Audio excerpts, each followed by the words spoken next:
is food security, agricultural production, and the environment. Mr. Speaker, honorable members, let me start with food security. On page 9, paragraph 40, with your leave, Mr. Speaker, I read. Food security is not merely about filling people's stomach or guaranteeing that people can buy food in markets. Affordable, safe, and sufficient food supply is also a matter of national security alongside other essentials like water, energy, and the environment. This is why the third component of my flagship human capital development priorities and a key factor in building national resilience in food security. This particular statement is unfortunate and is very much misguided, completely misguided, Mr. Speaker. How can a president of a country say food security is not merely about filling people's stomach? Feeding what? Animals? This is very, very unfortunate, Mr. Speaker. Very unfortunate.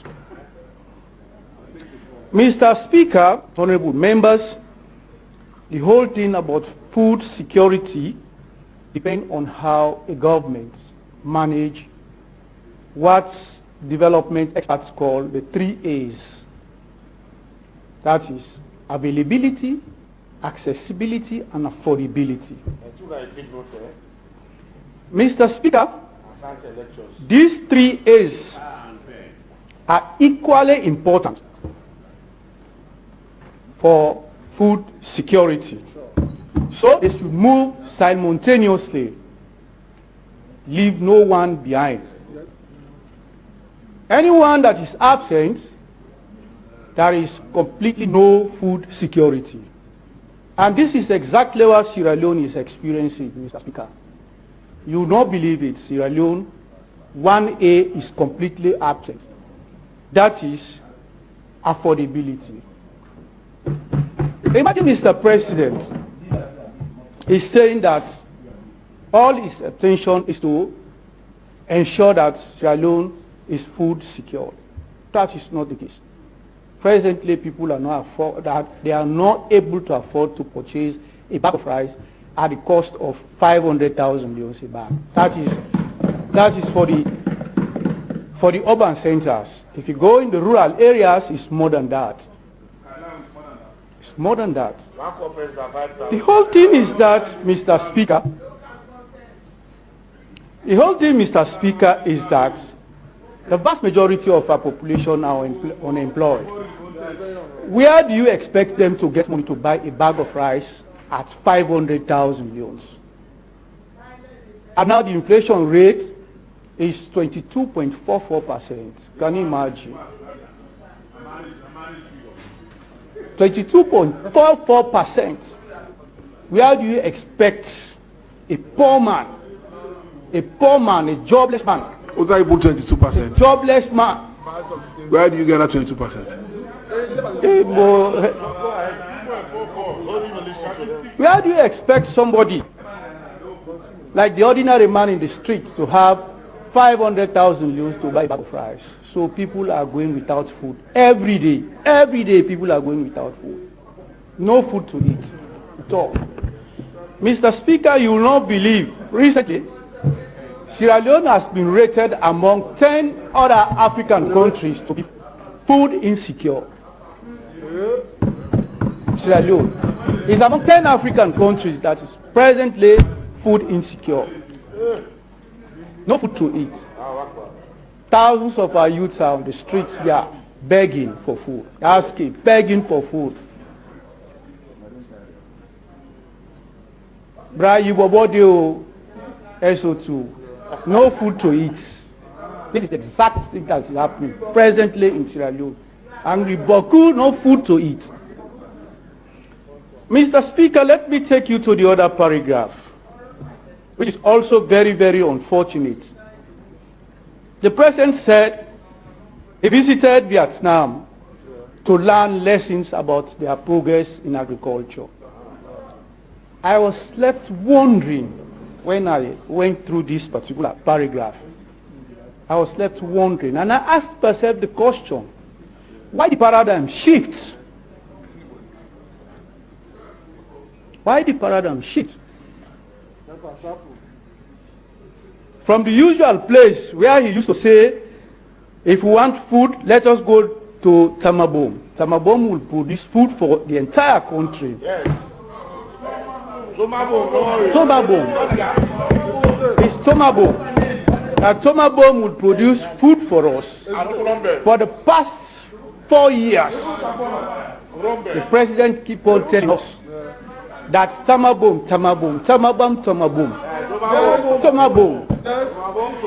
Yeah.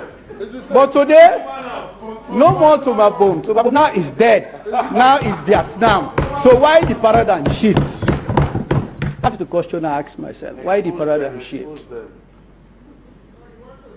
Then I said, okay, maybe it's because the president wants to actualize his flying a statement that I'll keep on flying.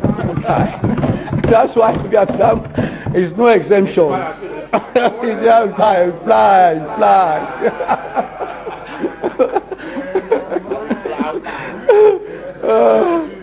You will not believe, Mr. Speaker, members of Parliament. You know, the whole thing about food security for this government, to me, is a sham. Nothing good to write home about.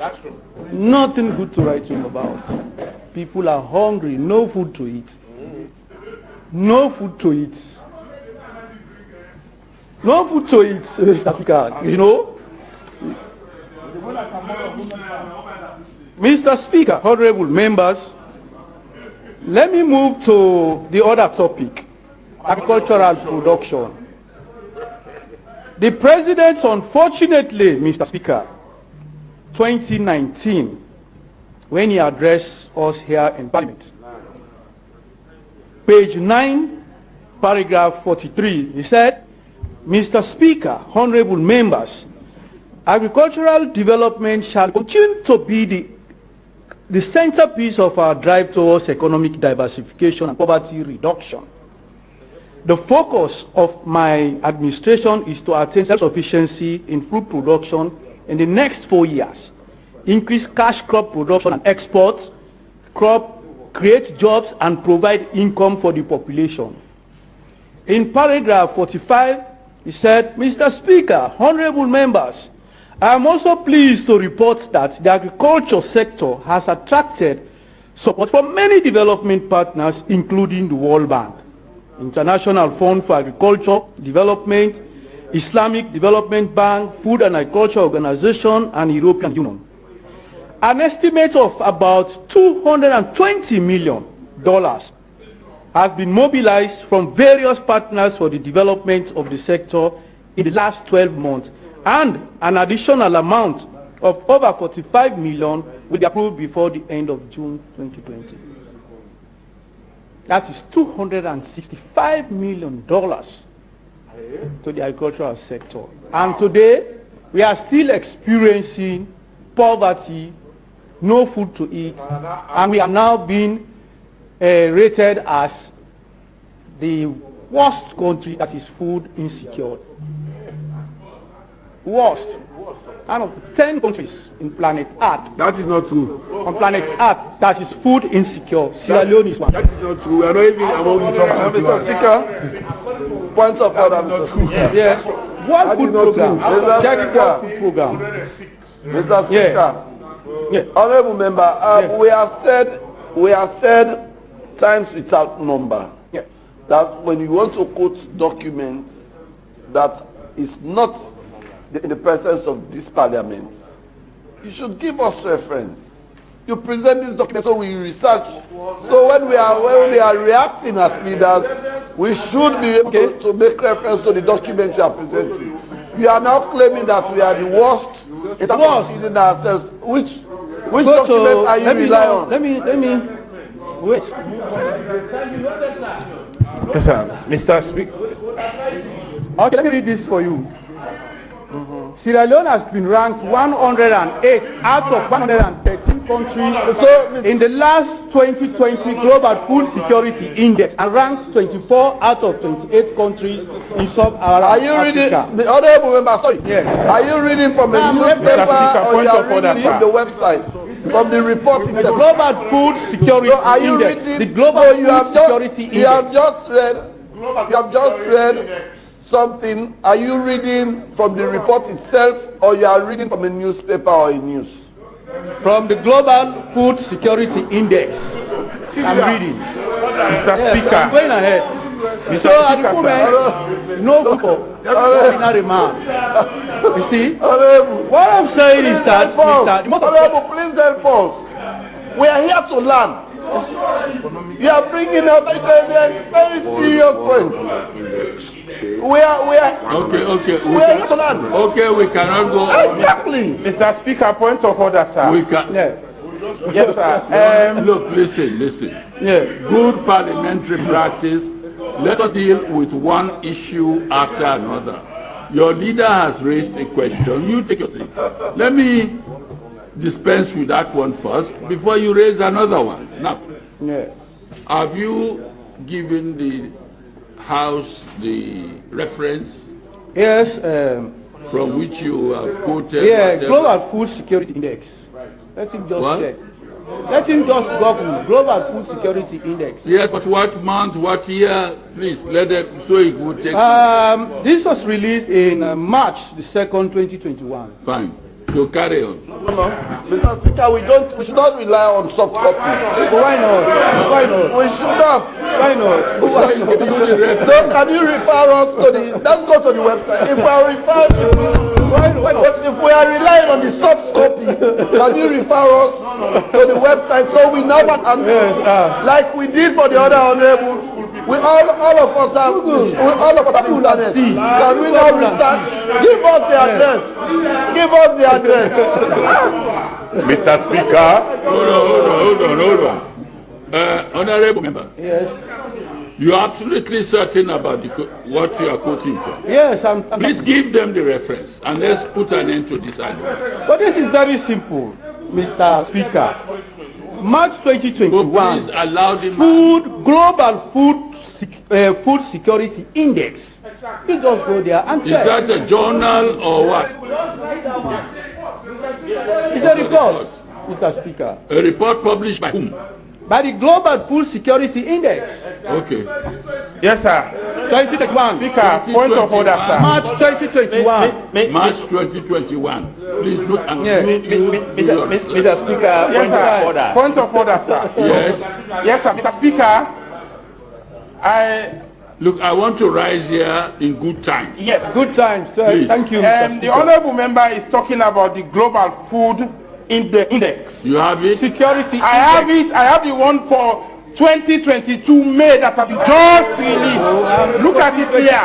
And the only accredited institution on planet Earth that is publishing this information is WFP and FAO that are publishing one hunger index or one food index. The document is here. Hold on. You said March what year? 2021. That doesn't help us because you are... The latest report is 2022 May. That is not what you quoted. Sit down. Don't stop me. Carry on, please. Mr. Speaker, Mr. Speaker, sir. No. Don't detain the proceedings here. Mr. We are giving Speaker, you the reference. Mr. Speaker, Please search and obtain Mr. the Speaker, reference. I have told you we have access to internet from here. Good, go ahead. You have said we are the worst, meaning we are last. No. So what do you mean by worst? Because I have 10 countries. out of 10 rated countries. one of the countries that is food. No, I don't, Mr. Speaker. Mr. Speaker, you studied at Let Oxford. me help. To say the worst doesn't mean the last. Global hunger index Sierra Leone ranks 100. To say the worst doesn't mean the last. It's I'm not not even 10 listening to you. countries. There are two already standing. Sorry, sir. They are assessing 116, not 10 countries. He said out of 10 countries. They are, look at it, we have it. We have done the research. Honorable members, we are honorable members.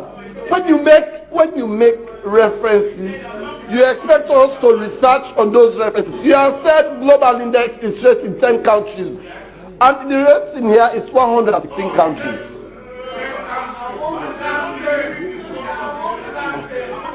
No, we are not even amongst the last 10, sir. We are not.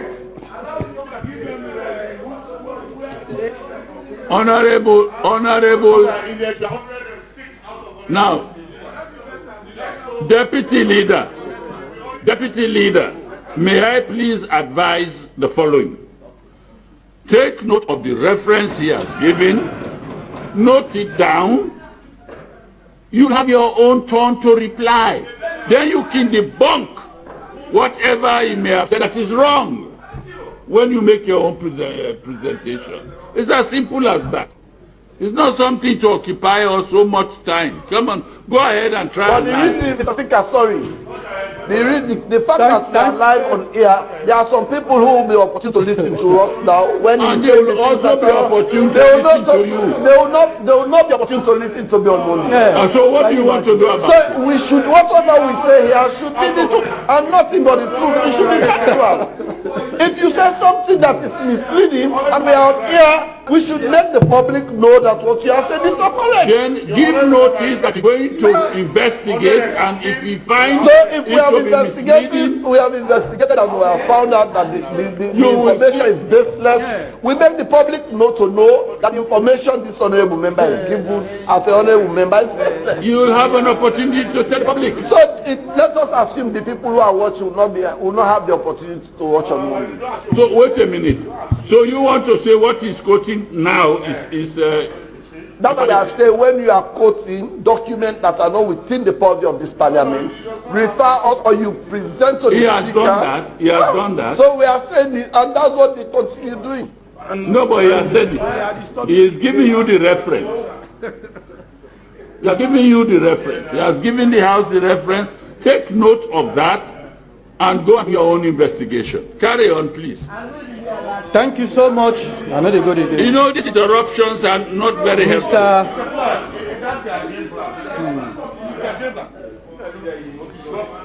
Mr. Speaker, thank you so much.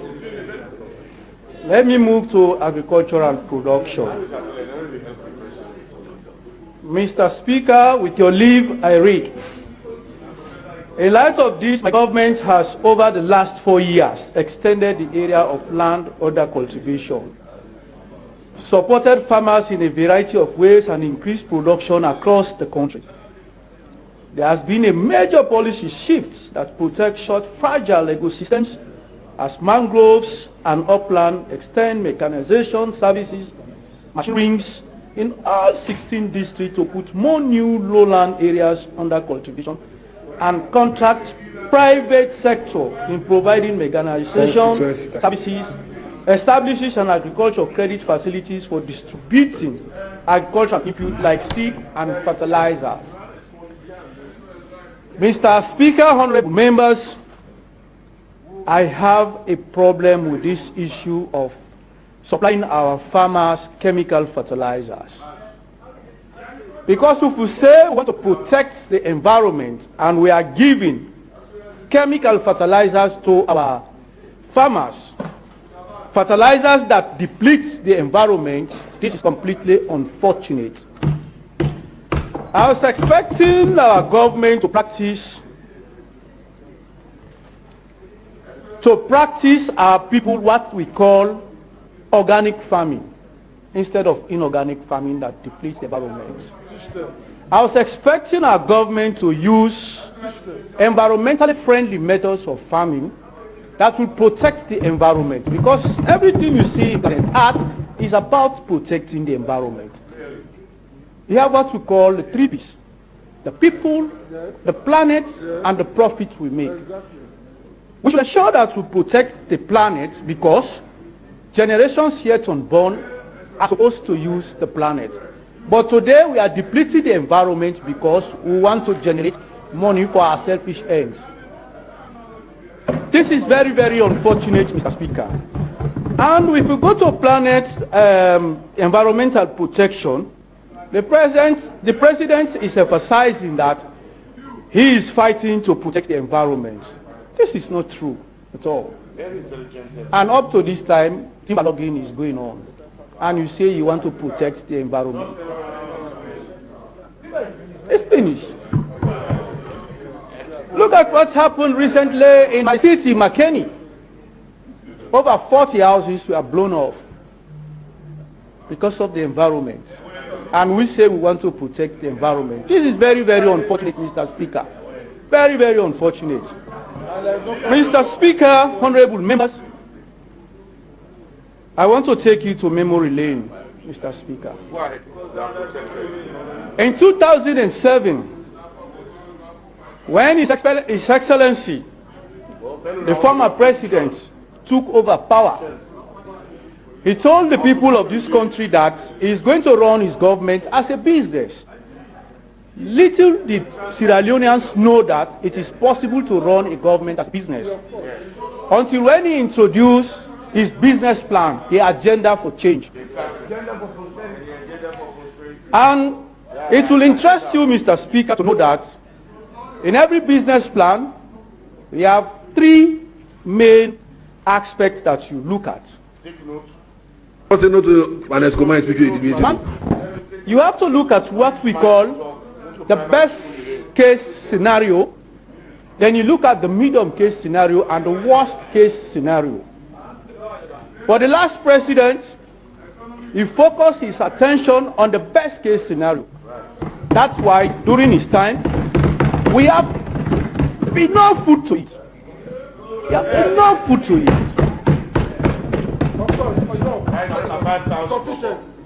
There was employment opportunities because there were a lot of investors coming in. A lot of investors came in. People were so happy. Youths are there in the streets, rejoicing, jogging. But unfortunately, Mr. Speaker, honorable members, in 2018,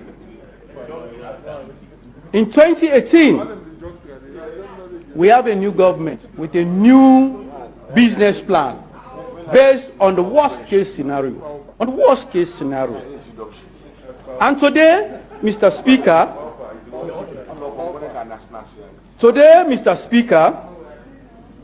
Sierra Leone is now being rated as one of the 10 African countries that are currently food insecure. Today. Secondly, Sierra Leone is the third vulnerable country that is prone to environmental disasters. Sierra Leone is the third country rated. 3, Sierra Leone year-on-year inflation rate has reached 22.44%. Check our code. Sierra Leone has been rated as one of the poorest countries on planet Earth. And finally, Mr. Speaker, Sierra Leone is now being described as a failed state. Failed state. And so what are we doing now? And on that note, Mr. Speaker, I want you to take this message to our president. Mr. Speaker, I'm a Christian, and in the Bible, Jesus Christ taught his disciples how to beg for food. And we are hungry.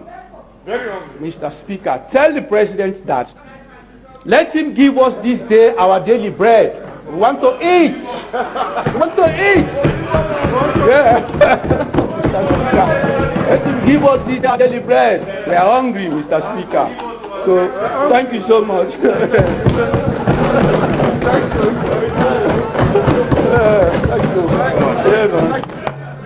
I thank the Honorable Member for his contribution, and I'll give the floor to the Honorable Kaisamba.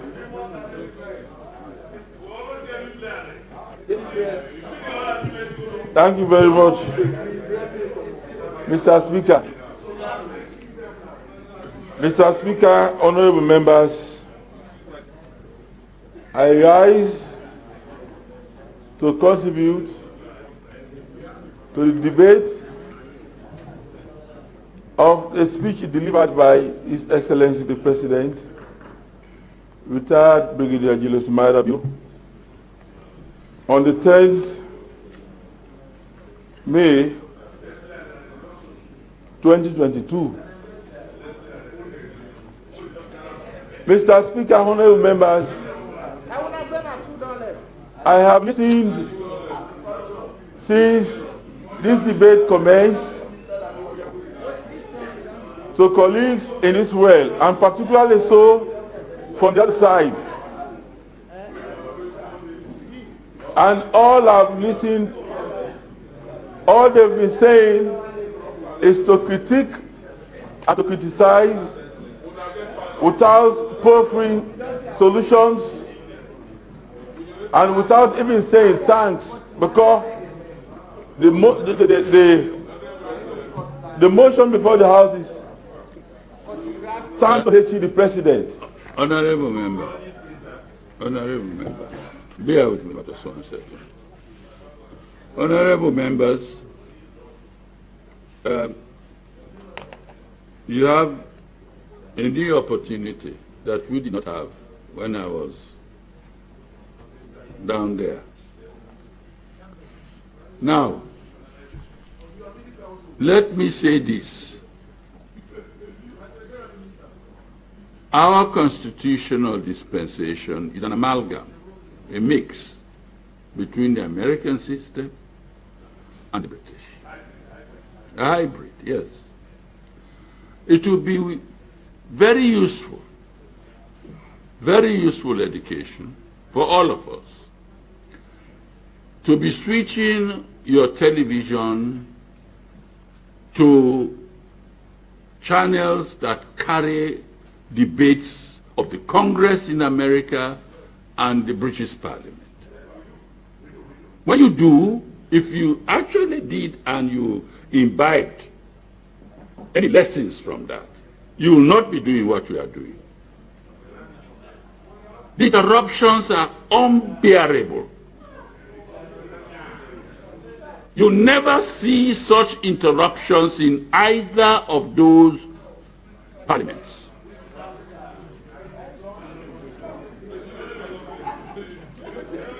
We can do it in as civil a way as they are.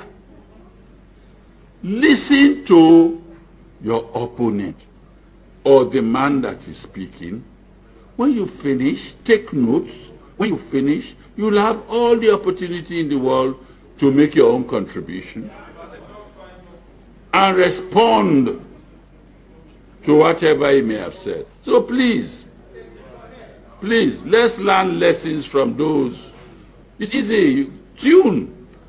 There is a whole channel in the UK that is devoted to Parliament. The same for the US.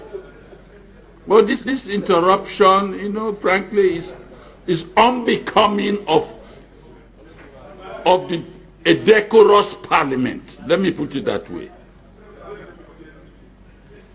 Thank you. Carry on. Thank you very much, Mr. Speaker. And so what I have seen from the inception of this debate, particularly so from the other side, is just to critique. And of course I know, but it should be responsibly. And to me, they are equating the 11 years rule of the APC to the 4 years rule of the SNP.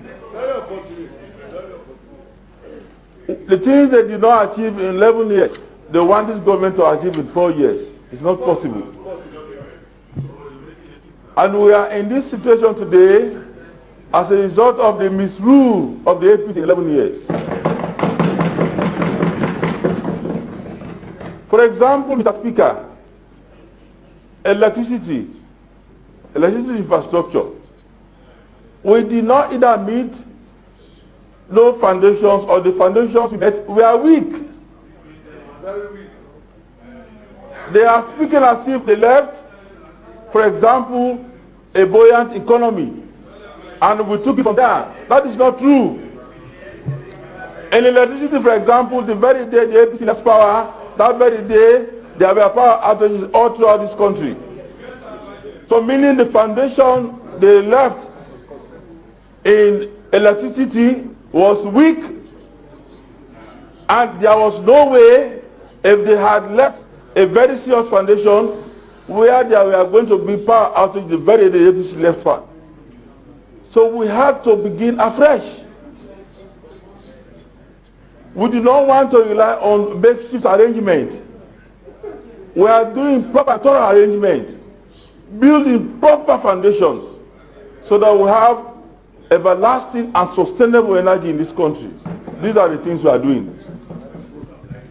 In the roads infrastructure, for example, yes, roads were built, but those roads, it has been muted that they were cosmetics in nature.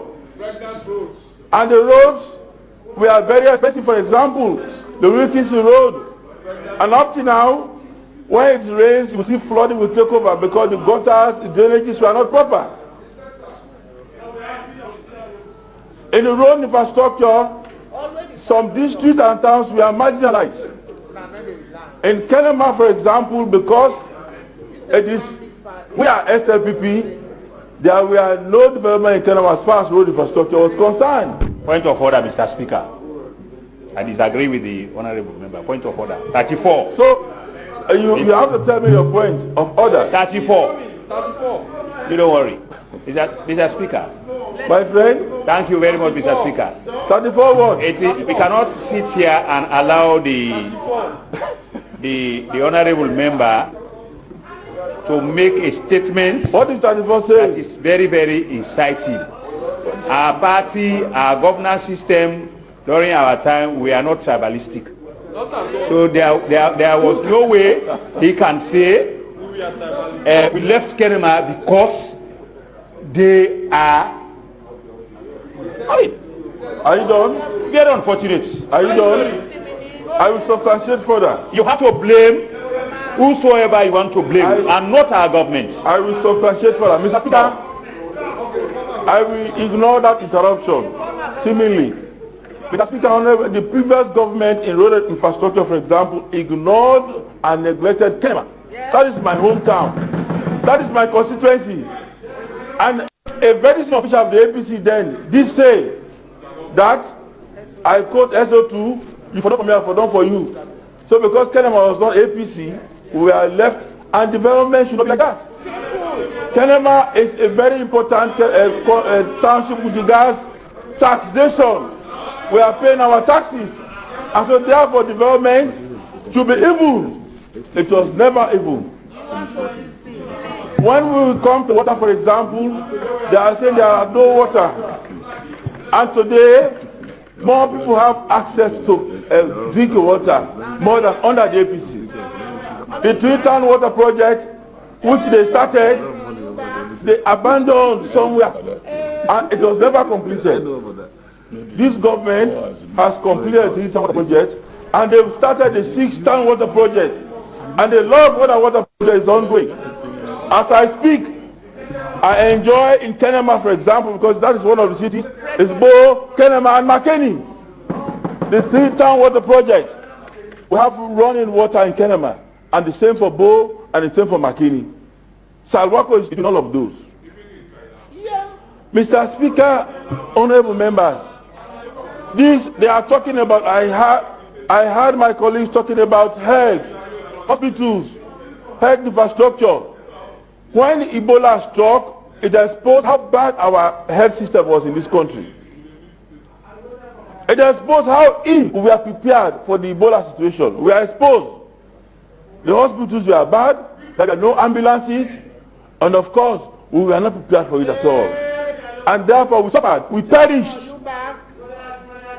And so, they left the health situation in this country in a very bad shape. So there is no way anybody can come and say, in 4 years, what you did not achieve in 11 years, you want any government to achieve in 4 years. That is never possible. We don't have magic. The economy, for example, which they've been talking about, the economy, somebody really mentioned, the speaker before me did say that under the previous government, They said agenda for change in the first 5 years, and of course, agenda for prosperity in the last 5 years. But the economy and the former president say he was going to run the government as a business. We never comprehended what he meant by running the government as a business. They sell all the rock. So he was running a family business, and a business with cronies and cops, where the country was robbed and looted. And by the day they left power, that very day, it was supposed to be a peaceful transition of power from one party or government to another. But it was like a coup, because they were looting vehicles, they were dragging even the carpet from the state lodge, they looted the state house, they were removing bulbs. So the economy was left in coma. Upside down. It was left in a very bad shape. There were a huge debt burden on this country. So in 11 years, we are not able to put the economy on track, and you want a government to do that in 4 years? We will not do any magic. They are not honest themselves. They are not good for themselves. Mr. Speaker, honorable members, They don't sell all the rock materials. a couple of other colleagues have spoken about the audit report, for example. But as members of parliament, we need to know that once the audit report is laid in this house, it becomes the property of parliament. And it has not been the norm. The audit report, I stand to be corrected, I've never been debated before here. Never. You were the chairman of PSE, the leader of the opposition, and deputy speaker. You did not push for the audit report to be debated. And so the norm has been, when it's late, is sent to the PSC, for the PSC to scrutinize, and that process is ongoing. So as members of parliament, we should stop discussing it's not the final report. Once the PSC completes its finding, and the report will be sent to this well, which will be debated. I think we should wait for that. So the areas on the opinion of the Auditor General, for example, an office like the Office of the President, which will continue to say, I think we should wait until the PSC completes its report, and the report is laid in Parliament, and we have the authority to debate those reports. Mr. Speaker, honorable members, the speaker before me just said Sierra Leone has been ranked as a pariah failed state. I am wondering where he got those assertions from. Because even today, the minister responsible, I think, for West Africa also, the British minister, was in town. And he went visiting the president. And she was impressed of the progress this government is making. Definitely. She praised the president for the development strides him and his government is doing. So for you to say a promising and progressive state like this that is failed is unfortunate. But Mr. Speaker, honorable members, this government is making strides, for example, in the economy. We are not saying the economy is buoyant. There are challenges, definitely. But when we took over, the confidence and resilience was there to remove this country from the drum where the APC left us. From the dungeon where the APC left us in 2018. By 2019, we all know what happened. The corona struck. The corona struck. And it hit the entire world. Unlike Ebola, it was only in West Africa, the 3 countries, for example, but this time, it's around the whole world. And countries that used to assist their own are most hit, in fact, than this country. And so, the supply chains, everything was disrupted in the world. But amidst all of those challenges, the government of retired Brigadier General Samaida Bio strived, was able, he managed to sail through We did not go, workers did not go without salary.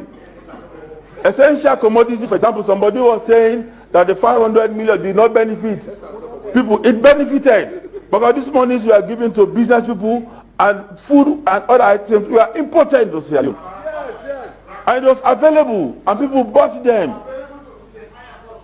Of course. I agree. You are talking about higher cost. The late Pakaba left rice at 60,000 per bag in this country. How much did you leave it? 300,000 or more. Yes. Definitely. 300,000 or more the APC before he left for her. So, Mr. Speaker, honorable members, the economy, we agree there are challenges, but this government under retired brigadier managed to sail through, and of course, there is projection.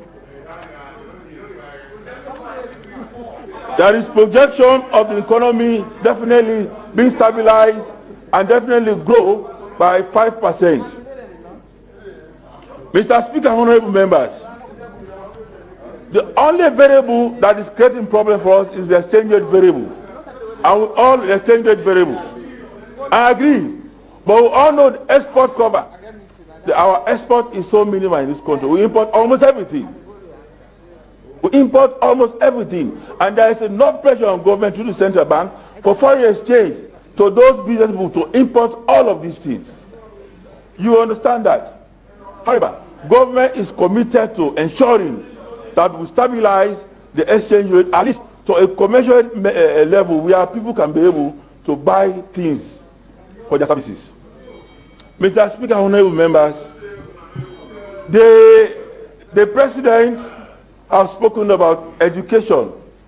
Of course, education is the flagship project of HE, the president, retired Brigadier Julius Maida. An enormous and tremendous effort has been made in both the basic and senior secondary education and the tertiary and technical education. For example, we all know where government has committed 21-22% of GDP to education. And government is paying tuition fees for bulk of the pupils. And because of that, more pupils are accessing education today. Teaching and learning material has been provided, and school feeding in most of the schools.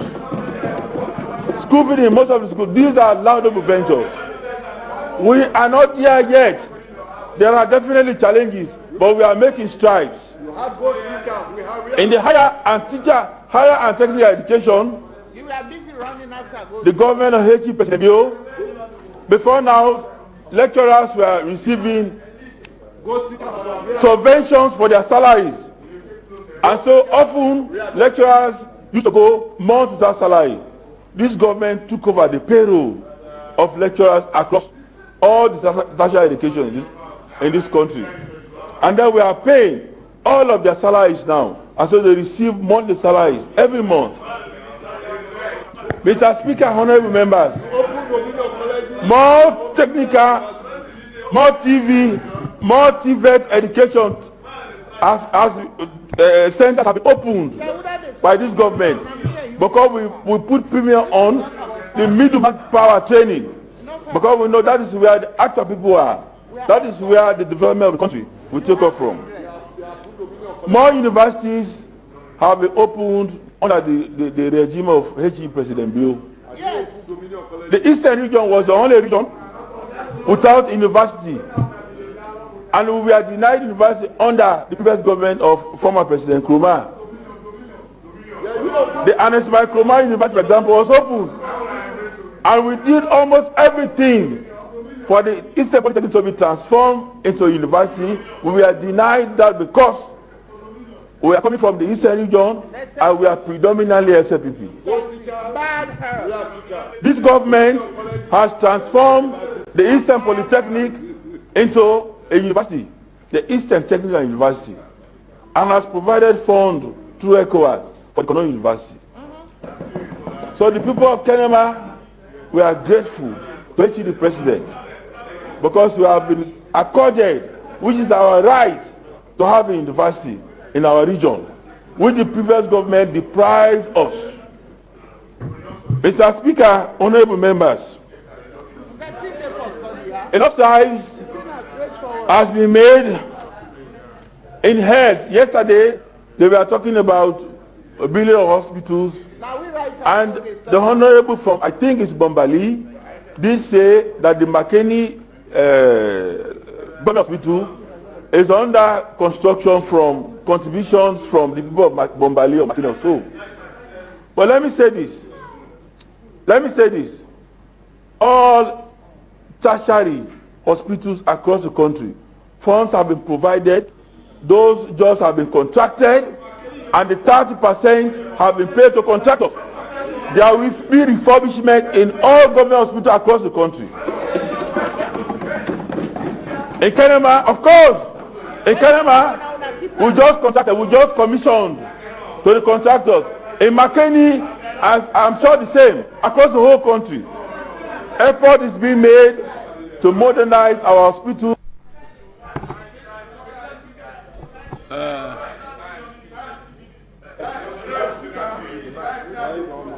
Mr. Speaker, I want you to take into consideration the seeming interruptions. They are interrupting a lot. I think I need some more time. Mr. Speaker, honorable members. Not there, more time. Mr. Speaker, honorable members. Of course, we spoke of road infrastructure, and I did say we are deprived. Today, in Kenema, our roads have been paved. All of our roads have been paved. And when they shall have, of course, they have been paved. And when they shall have completed, Kenema will become a modern city. Kenema will become a modern city under the leadership of HE, the President, Julius Maravio. We are thankful and we say thank you. Mr. Speaker, honorable members, electricity, government is doing everything to ensure that we have reliable electricity in this country. A lot of chiefdoms today do have reliable electricity. Every time under this administration, we've passed a lot of agreements here for electricity. And once all of those commences, definitely we have reliable and sustainable electricity supply. Mr. Speaker, honorable members. Mr. Speaker, honorable members. Mr. Speaker, honorable members. The young people in this country, the youth, under the previous administration, they said that they were going to create youth farm. And during the COI, the judges visited the youth farm, and there were no farms. The monies were squandered. They were embezzled. Mr. Speaker, honorable members, under this administration, a special fund has been created for young people in this country. More car wash have been created for youth in this country. Point of order, Mr. Speaker. Point of order. Mr. Speaker, I'm a bit baffled and confused with the honourable member's submission, particularly on the area of the youth funds. He purported that the APC government by then did some youth farms. I'm not aware. I want the honourable member to tell us, because there was nothing like a project on youth farms during the unexpected master, other than the only youth farm at Masheka. That is what I'm trying to. No, but he was talking about youth farms, the plural there. He was talking about youth farms. The honourable member was talking about youth farms. There was a youth farm. Thank you very much. At Masheka. Okay. I'm not all over the country. There was a youth farm at Mashaka. Was a youth farm at Mashaka. There was no youth farm. It was visited and there were no youth farms. So, Mr. Speaker, honorable members, under this administration, the youth have been cared for, they have been catered for, and of course, Definitely. They have provided employment for young people. And on that note, Mr. Speaker, in sport, for example, we are committed to sport under this administration. We were able to go to the Akon Games, and of course, to do our best. We came back. The Premier League just ended with Bo Rangers. They won the Premier League. Oh, yeah. But people, there is participation. There is job creation for young people in all of those sectors. Mr. Speaker, honorable members, on amendment, I must say kudos to this Parliament. We've amended a lot of laws. For example, the distribution library was removed. The Sexual Offences Act have been strengthened.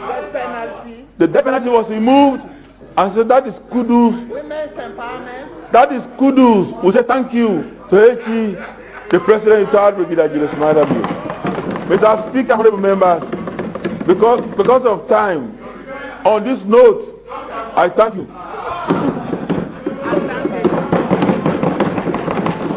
I thank the honorable member for his contribution. I now give the floor to the honorable Saidu Baba Kamara. And it will be followed by the honorable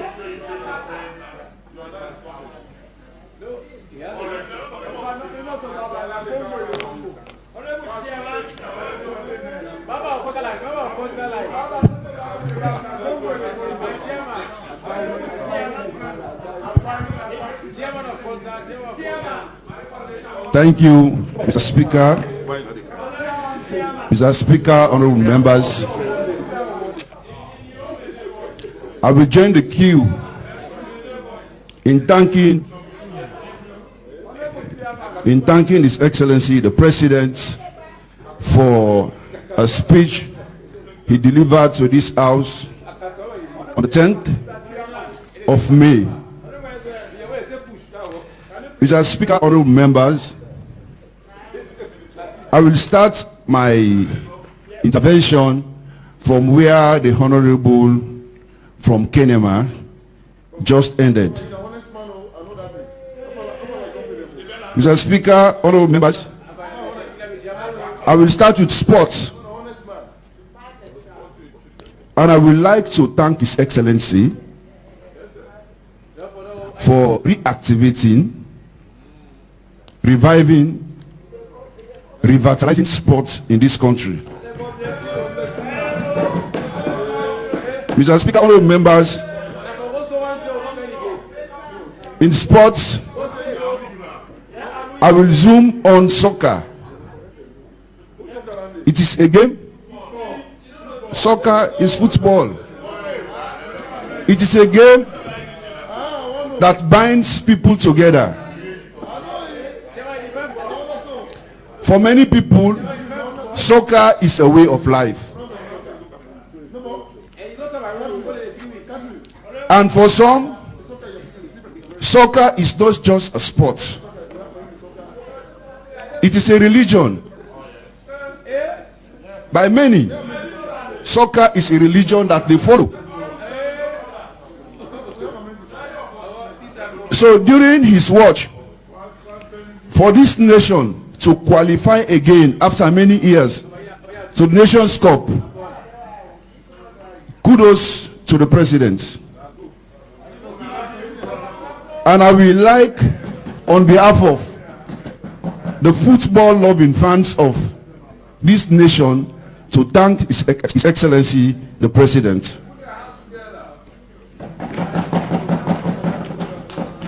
And I will also thank him to repeal the 1965 Public Order Act that give free hands now to our journalists to practice without intimidation. Mr. Speaker, honorable members,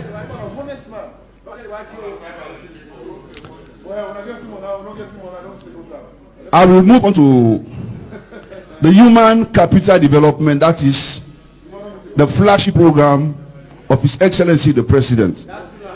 So many speakers have talked about education. The reason being, education is the backbone for the development of any nation. Education is a key. That is why almost every member of parliament from Monday to date have a say on education. Mr. Speaker, the president spent most of his time in explaining to the nation what he has done and what are his intentions. And there are 15 paragraphs exclusively on education. But there is not a single line where His Excellency mentioned about the welfare of the teachers in this country. Of the 15 paragraphs on education, there is no single line. Even though the teachers are the implementers of the flagship program, and even also there is an imminent sit-down strike by the teachers. There's an imminent strike. So we were expecting His Excellency in explaining to this nation about what he has done on education and what he intends to do on education, to mention the welfare of the teachers.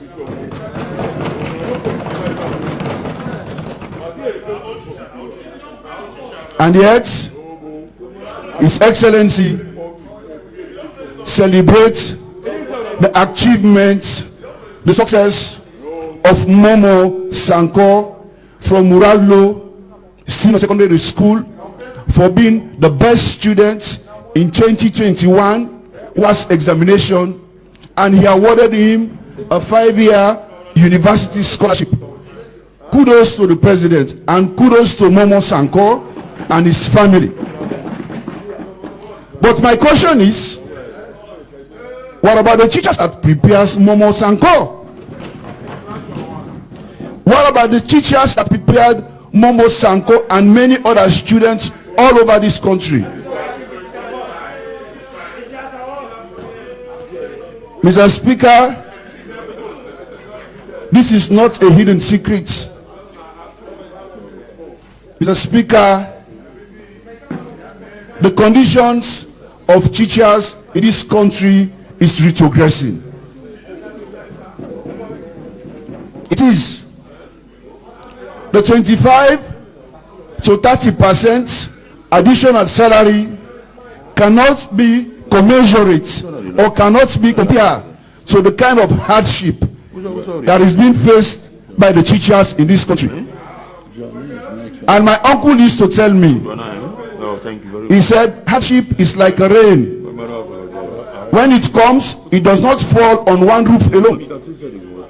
So the deplorable condition of the teachers in this country, it is all over the country. You go to Kailau, teachers are suffering. You go to McKinney, teachers are suffering.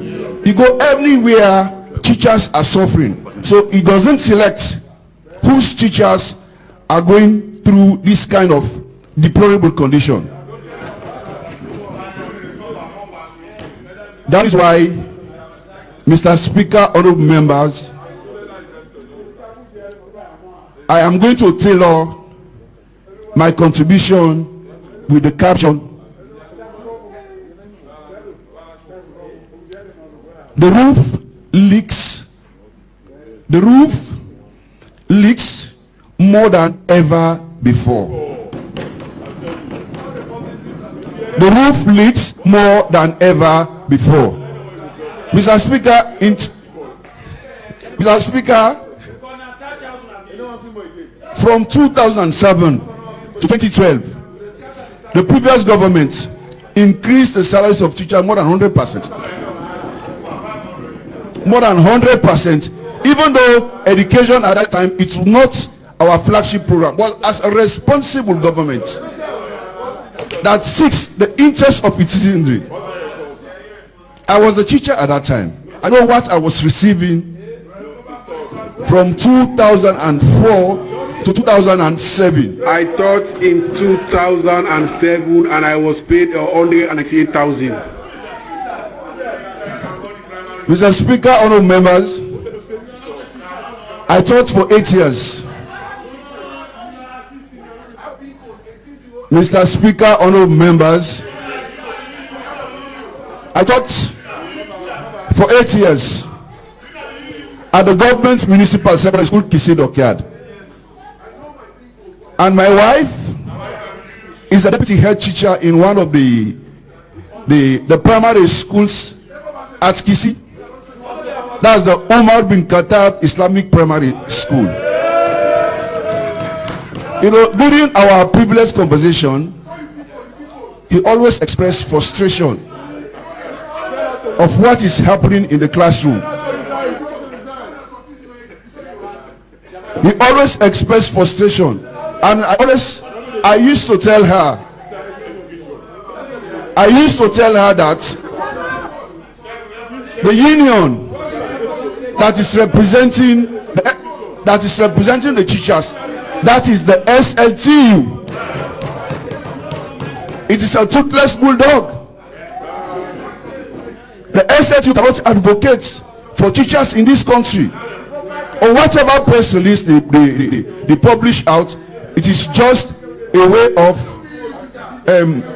cooling or fooling the other teachers.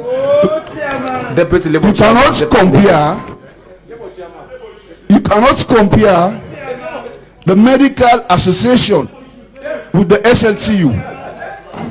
The medical association in 2010, when His Excellency, the former president, want to launch the free healthcare, they down their tools until their conditions were met before the president kickstarts the free health care. But because the SLTU very well knew how members were recruited to become a member of the SLTU, you don't even need to apply. You don't even need to sign a consent form. You will be in the classroom for 3, 4, 5 years. You are not paid. The day your name is on the voucher, the day SLTU begins to collect their dues from you. So they compromise with the government. Every government that comes and goes, SLTU always compromise. So they will not talk for the teachers. That is why you will always hear concerned teachers. So I used to tell her, Mr. Speaker, honorable members, Mr. Speaker, honorable members,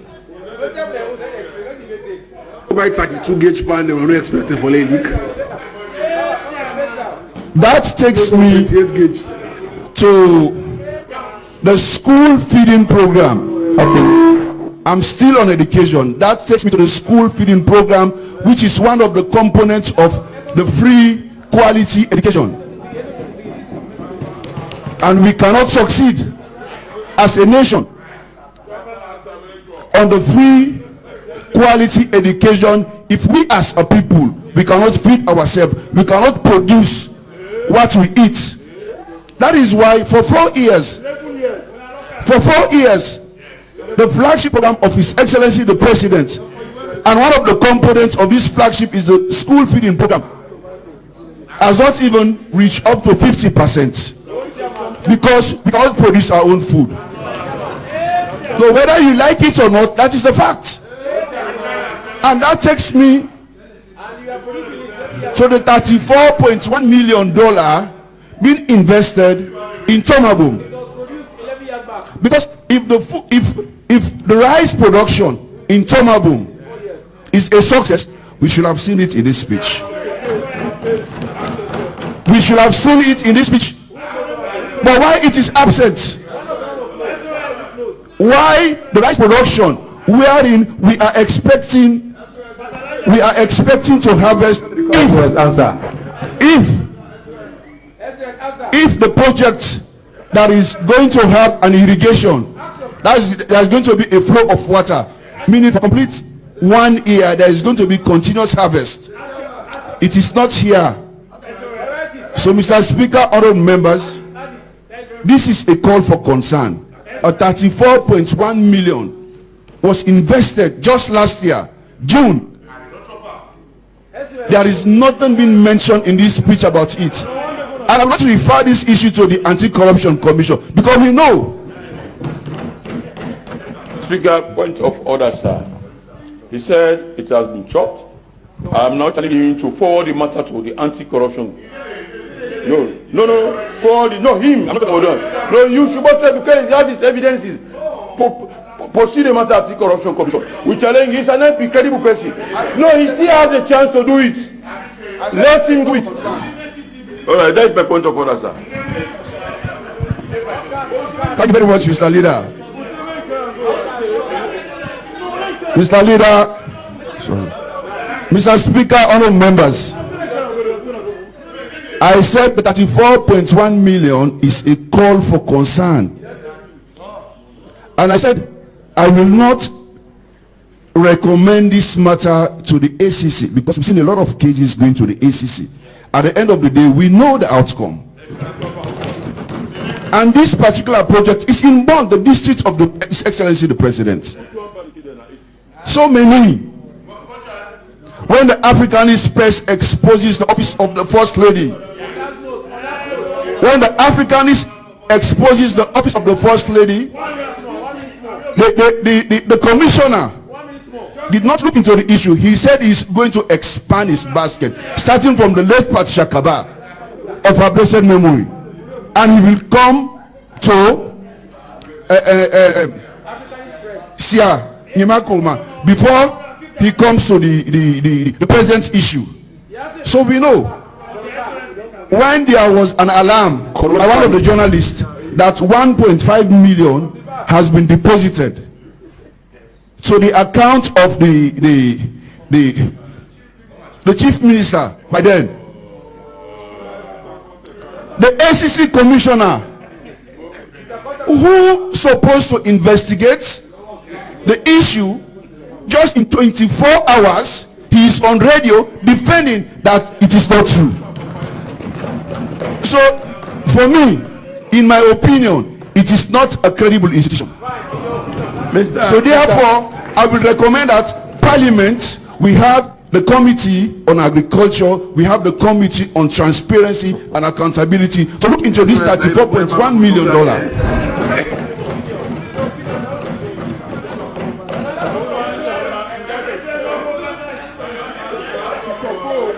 Mr. Speaker, honourable members. Mr. Speaker, point of order. I've been very generous with...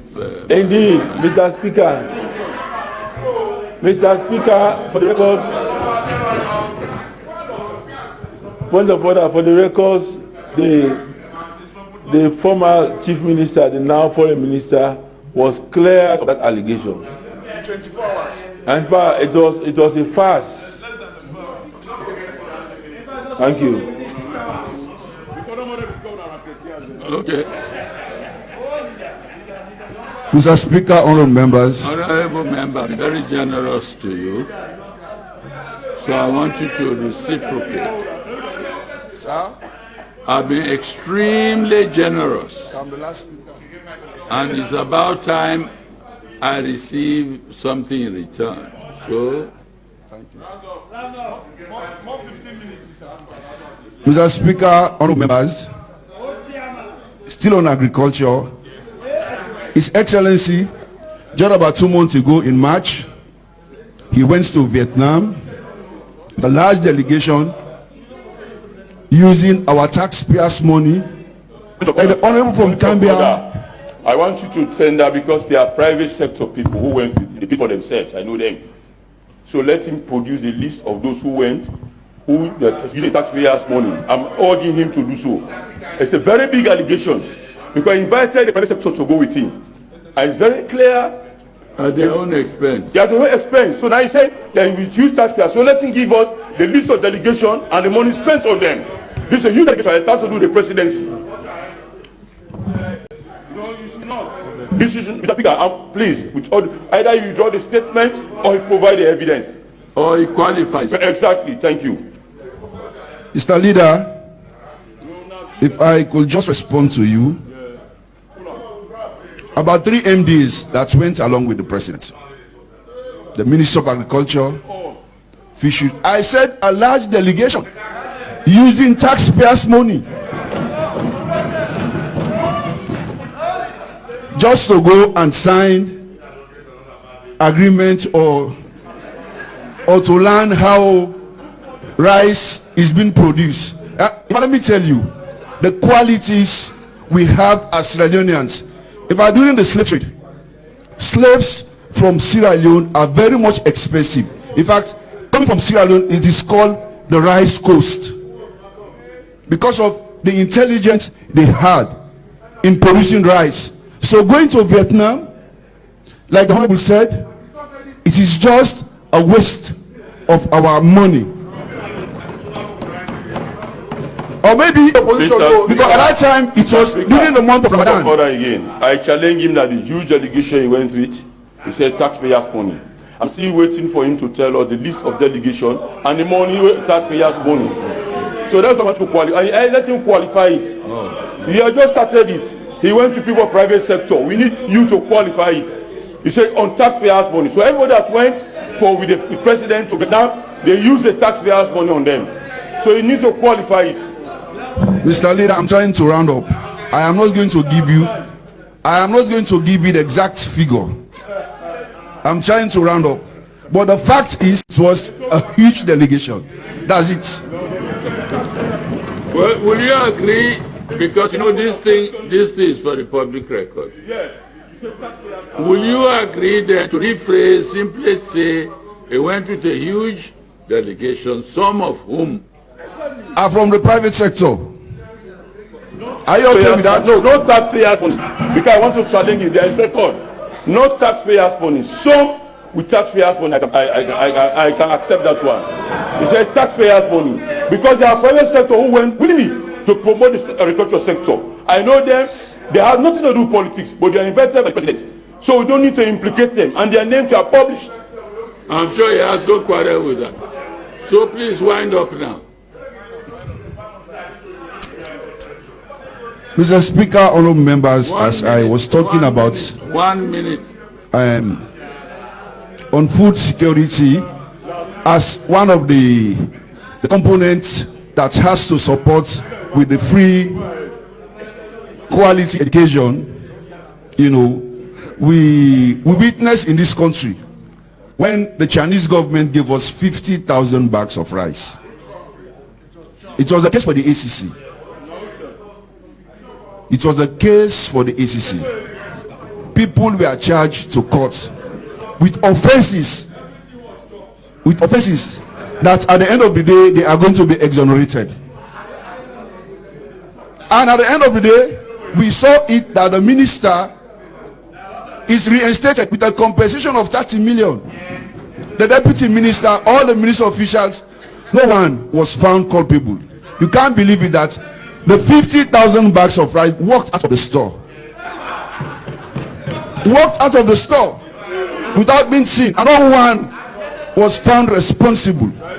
On that note, Mr. Speaker, honorable members,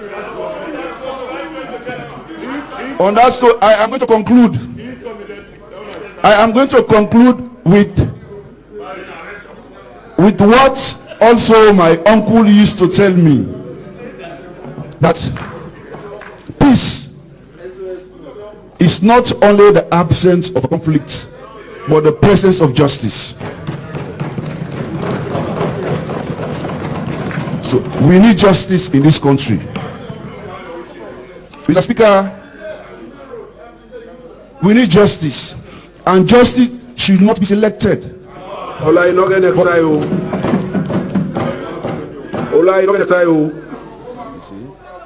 Mr. Speaker, honorable members, we've seen a lot of things that are happening in this country. We already know that justice is selective. We have so many issues. You think about the recent case of the former Minister of Works, Alhaji Kemosise. It is selective justice. If you compare that to what Agbao, the district chairman in Kenema, what he said, but nothing is being done about him. What Agbao said. Mr. Speaker. He threatens people. But nothing is being done. Mr. Speaker. Mr. Speaker, honorable members. Point of order. Mr. Speaker. Mr. Speaker, honorable members. On that note. Point of order, Mr. Speaker. On that note. Agbao is referring to. No, I did not give you the floor, please. No, you don't have. No, I want you to your standing order. Please. On that note. What did he say? We saw What did a whole cabinet minister destroying elections material. What did Agbao say? When the MP Destroying was, elections material. When the MP was Instead, the one who was protecting the ballot box don't mention the was name of intercepted. in vain. That is selective justice. What did It Agbao is. say? No, you have to end now. We also saw in this country, It's not ending. And in the SLPP office, your very office, a youth was burned down, Remember. and no one was brought to book. What did Agbao say?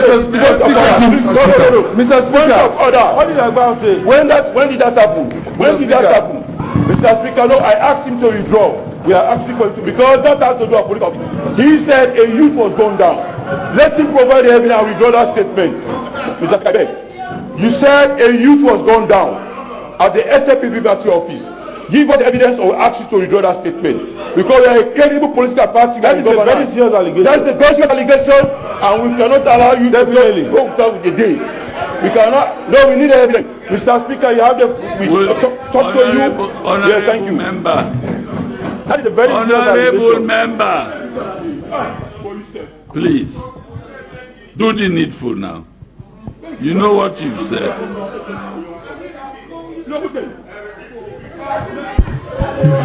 Mr.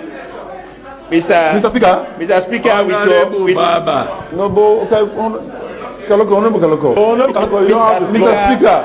Mr. Speaker, I rise on section what? Honorable 99. member. Section what of what? Section 99 of the Constitution of Sierra Leone, Mr. Speaker. Oh, look at this man. I'm not giving him the floor. Mr. Speaker, this is the ground-up. Please. I'm not giving you the floor. I recognize it's the ground norm, but wait until I give you the floor. I'm still asking the honorable member who has just spoken.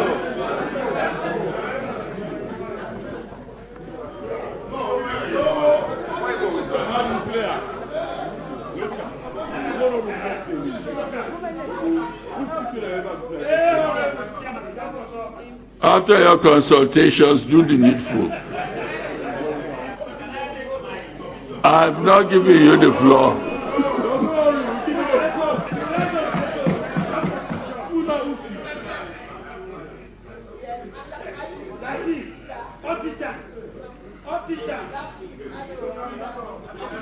Are you still consulting? You finished consulting now. So please rise and do the needful.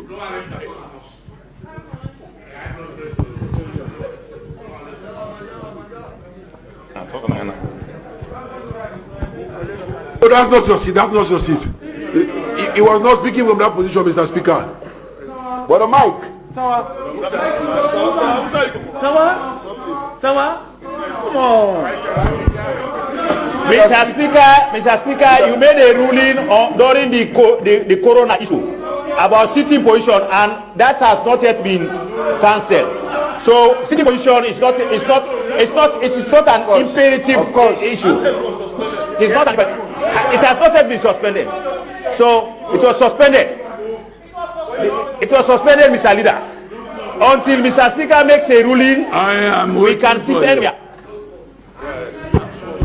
Mr. Speaker, can the leader come again so that I will know exactly where his points of order is coming from? Myself, thank you very much for giving me the floor, Mr. Speaker. He said, I've given. He said, at the SLPP party office, a youth was gone down.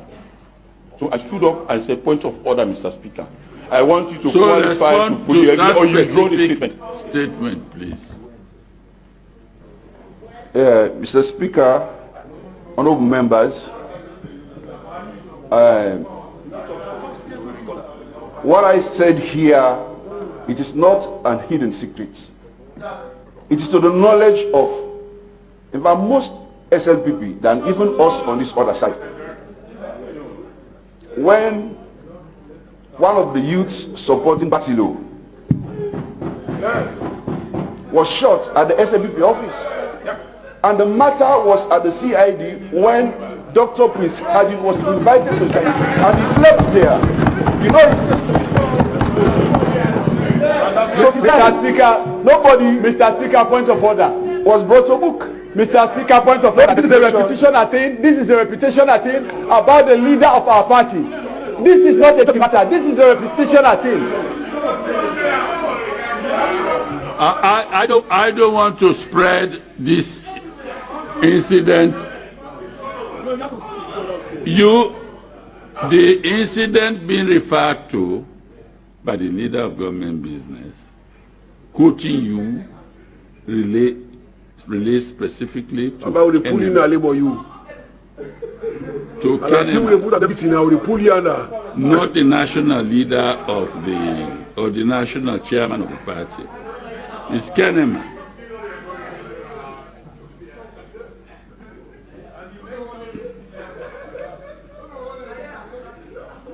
I'm glad your leader is here. So do the needful so that we can progress.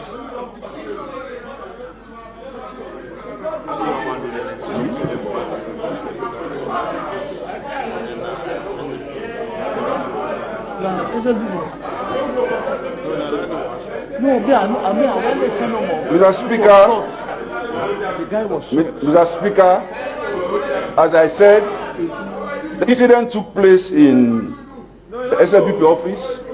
Where? But I cannot state exactly which of the offices. But there was a matter at the CID. There was a matter at the CID that a SLPP youth was shot. Was allegedly. He later died in the hospital. Would you kindly use the word allegedly? Allegedly. Shot. Don't state it. And later died in the hospital. Yes. And of which the chairman was invited to the CID, and he almost spent there the night. Of course, it is true. It is all over the news. So the reference to Kenema you are now ignoring. You did not say it. You did not say anything about Kenema. Then that should be expunged from the record.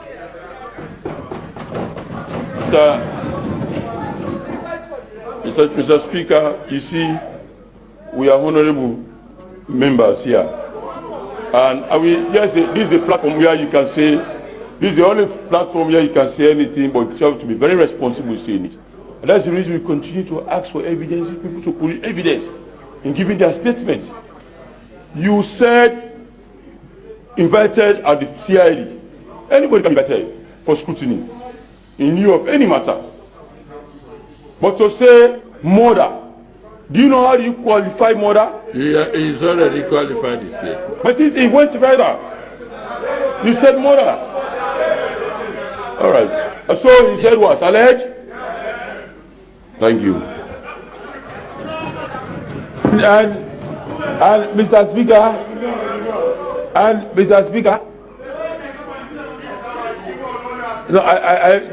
an addendum to what you have said. On that issue, a reference, the chairman of the party was cleared at the CID in question. It was cleared, yes. Issue. Nobody mentioned it. Now they say, are we debating it? No, if you speak of the better than CID, you know, let me tell you, I don't want to go over and about things like that. He said allegation. Let us stop there. For the good of the house, let us proceed. Yeah? We don't want to come to other issues. Yeah.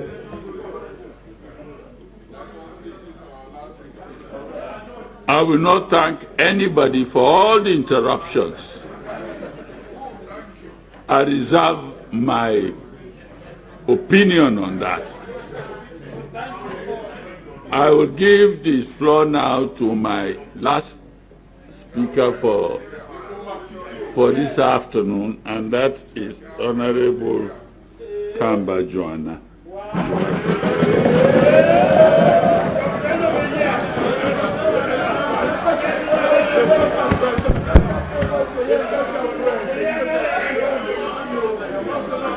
Thank you.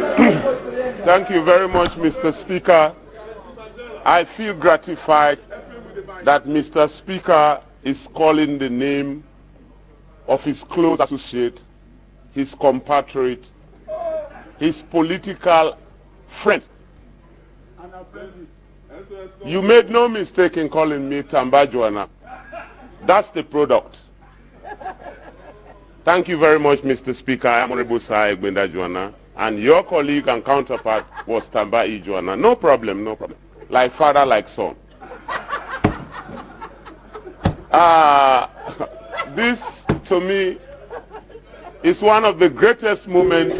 No, because he was my contemporary. That's what I am saying. Naturally, the name got stuck in my own mind. Yeah, that it has. But I meant to refer to you and not your father. My father. May his soul rest and in all perfect the peace. souls of the faithful departed rest in peace.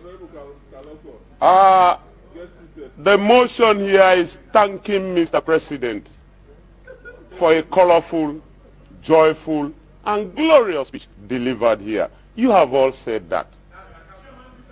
That's me.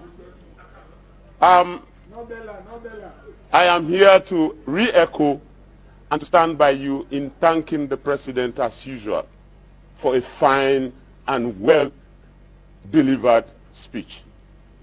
But I want to start with some, quagmire that met me in my life and for which today I stand grateful to be here.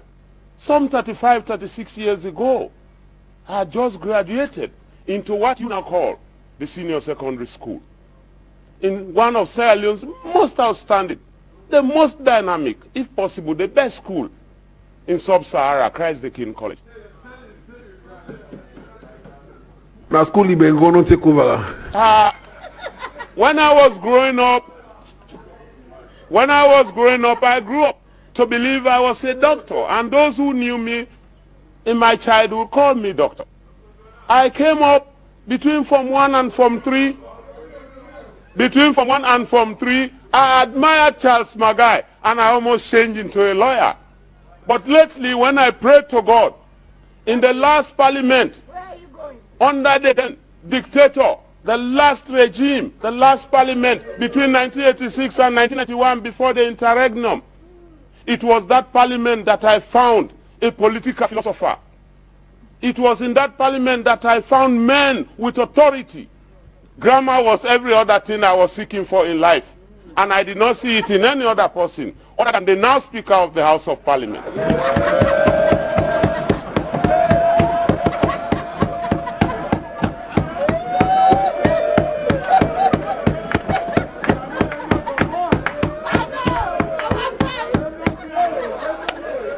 In fact, you get 30 minutes. 30 minutes, I get. Convincingly well, honorable members.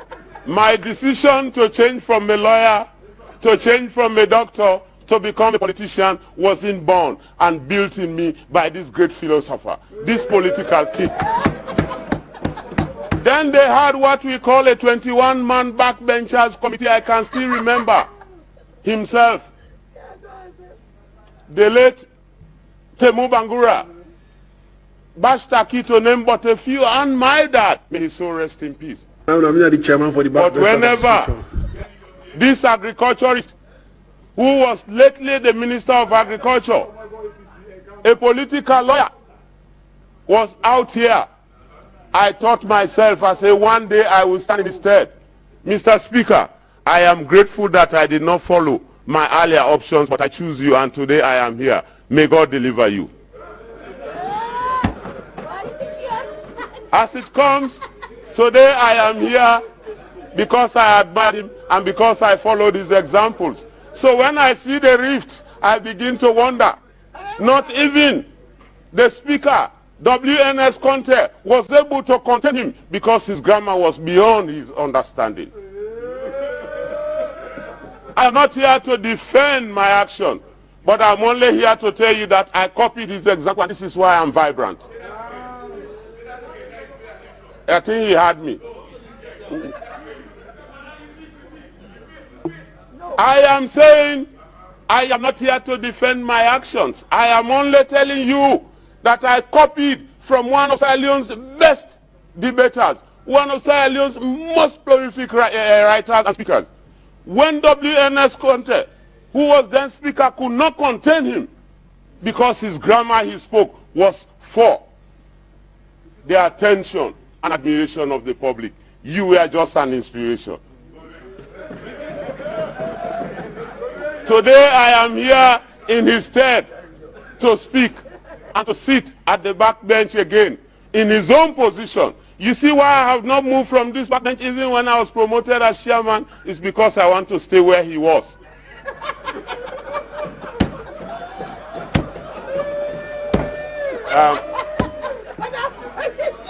Now, let me take my time to really simply just say the right things in very short and brief manner.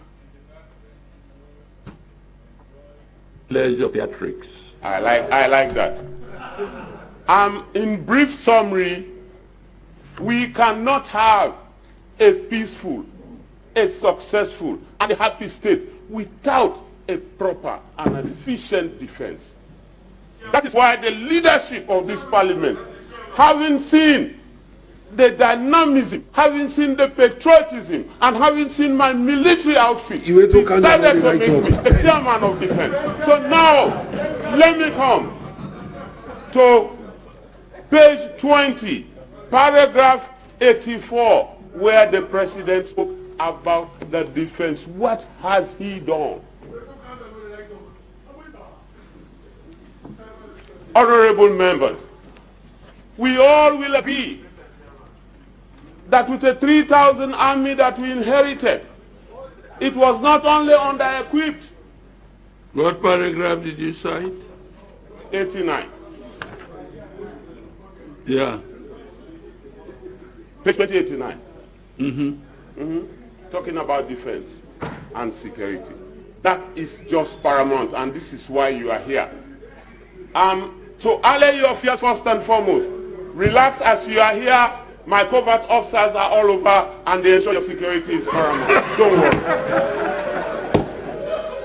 Institutions under the defense that you've had little of in the past, with a little motivation, including that of capacity building, the increase in salary on ONS, the CISU. CISU means Central Intelligence Security Unit. You all are sure that you on that side can now speak the negative and nobody's running after you. This is because of my handwork and the handwork of His Excellency the President. The Office of the National Security before this time used to be, and people knew the Office of the National Security to be a disaster response group. Little did people know that it was the institution responsible for the security of this country. Today, we have identified and we've made ONS realize its function. And you all know now that it is ONS that is responsible for national security of this country. And under its new leadership, Avaya Makolka, we have moved forward. Congratulations, Avaya. If you are here, send in my felicitation.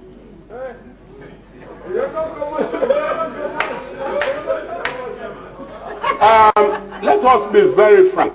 This is the first time the ASLAF, we call the Republic of Silent Army, has a seasoned, a well-charactered and cultured leadership. Let me be very frank, that the Lieutenant General, Sule Sise you have now, is one, and amongst all, one of the best commanders the army has ever had. Coupled with his Joint Chief of Staff, Peter K. Lavron. Well, one thing that made it very unique is they have a very, very, very positive Director General. I assure you, the military, those rumors, the social media myths, relax. Have no fear. We are in control. Just security is paramount and we'll take care. No, it was too quick. Even the speaker will not allow me to come down. Because I know the leader on that other side, I see his anxiety and he's so pleased with me. Should I continue, Mr. Leader? My parents, my being here has been, oh, Kisibendu is looking at me. What for all these years have we done? But if I decide to just go into Kisidong, into constituency 002, living 1 and 3, I will be doing injustice. But I want to just give you some very, very good memory. I took over from somebody, and somebody took over from somebody, and somebody is in power for somebody. After 11 years in power and 4 years in opposition, I'm pleased to announce that we are leaving 3 million in our account. Can you imagine that kind of looting? For people on the other side are saying, this government is looting. A government that has been in power for 11 years and 4 years in opposition is handing over today that party to a new regime with 3 million in their account. That is point of order. But that's not what we are saying here. Point of order. I only want to correct issues that... Honorable Joanna. Yes, sir. You know I like your voice. I did not quote anything. I know, that's why I want to say something. Just take your seat. Okay, Mr. No, he's a very fine speaker. There's always been. Okay. And one thing I like about him is the most poetic speaker we have in this house. Thank you very much, Mr. Speaker and my leader. I know where you come from and I know you are guiding me. Thank you. He is always one of my finest consultants. I respect him.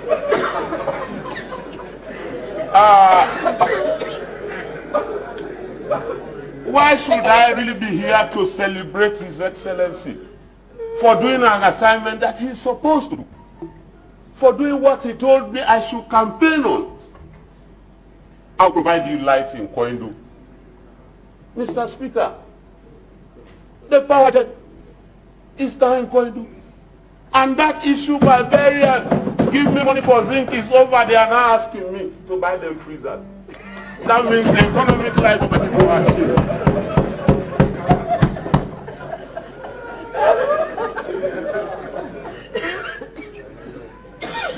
We took over governance, and trust me, government is continuity.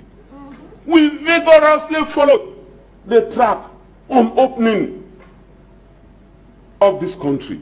The road infrastructure, we did more than double. We opened up bridges, and now communities are linking to urban areas and market centers. By the time His Excellency, on his pronouncement here, that the Koindu-Kailan Road is on the track, by the time it is completed, I want to assure you all and sundry that rural-urban migration will be a thing of the past. It will be urban-rural migration because people will be living Freetown to go to Koindu. And I assure you, Mr. Speaker, through your own office, my appeal and the appeal of the people of Kisido, they are pleased with His Excellency, but by the time he comes next year to officially close this 5th Parliament, the road work on the Koindu Road should have been in progress. I am rest assured, and I know His Excellency will deliver in that direction. Mr. Speaker, a lot more. I hear people say Yenga. Well, even as I am here now, my food is waiting. The good thing about it, I am living here. And when you were there, so you left the road in Plendengo. Congratulations for a job well done. You did it. In those days, I used to take 7 days to go to Kailan. But under your tenure, I took 2 days. And when we came out and do it in 9 hours. So by the time Koindu is completed, I'll reduce it to 6 hours. We have all done our bit. Let us all pat our back. But we should not be critical to the extreme that we kill our own brother, the same brother that will stand for you tomorrow. Let us be careful in the way we criticize. You see, there's one thing I told you before I just conclude, because you have said it all. President Bio, and other presidents, we have done our bit. But let us be the Abbas Budu type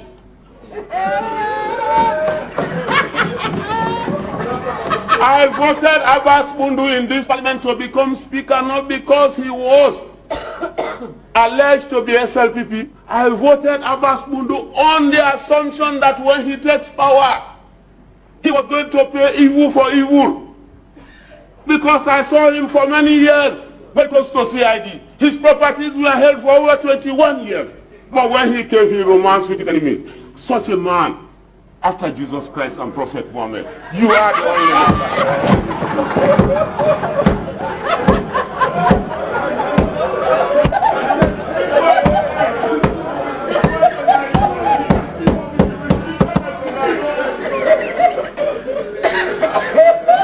So on that note, I call on you all, I appeal on the leadership to support this process so we make Sierra Leone a better place for us all. Let Sierra Leone be for Sierra Leoneans. Parties should not divide us. When the roads were made to Maishaka, even I going to Kailan will use the same Maishaka road. If they are made to Guinea, here they are. My friends will now be sleeping in Koindu and in Liberia. But let me remind you that in not too distant future, this government has secured 1.7 million United States dollars and the Koindu market is under feasibility. Very soon it will commence. If anybody say I'm not coming back, I have records. Under my leadership, we will create the road from Koindu to Kaila, and this is why the leader of the opposition will now join me to put pressure on government to ensure that that road is completed. Thank you for starting it. May God bless you all. May God lead our soul. Thank you, Mr. Speaker.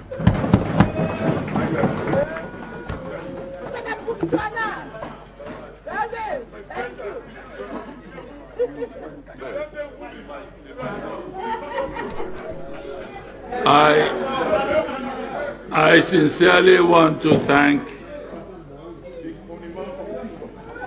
the honorable member for his contribution to the debate and more especially for showering me with such high praises. May God bless you.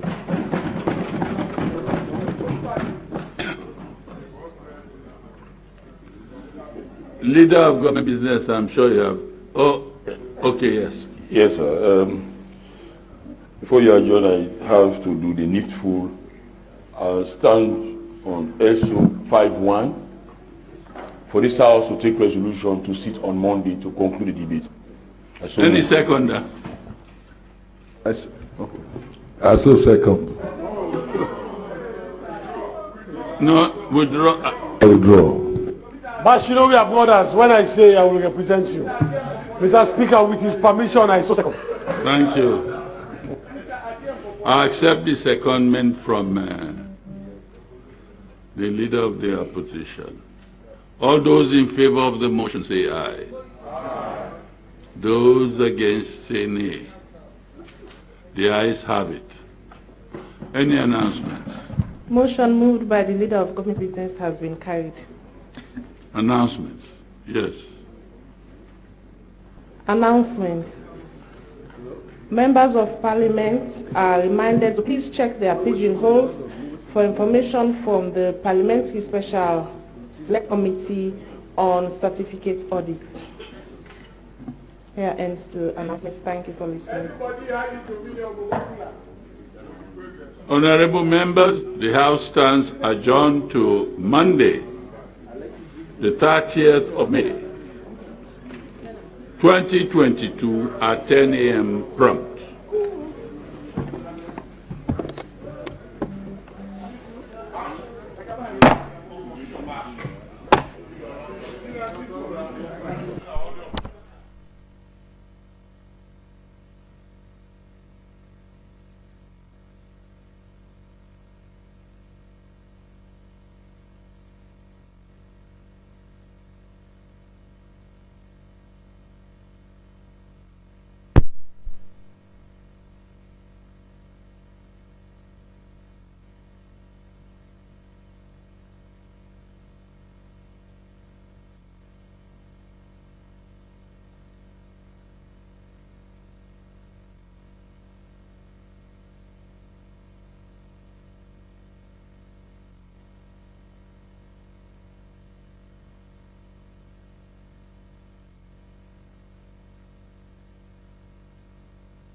Welcome.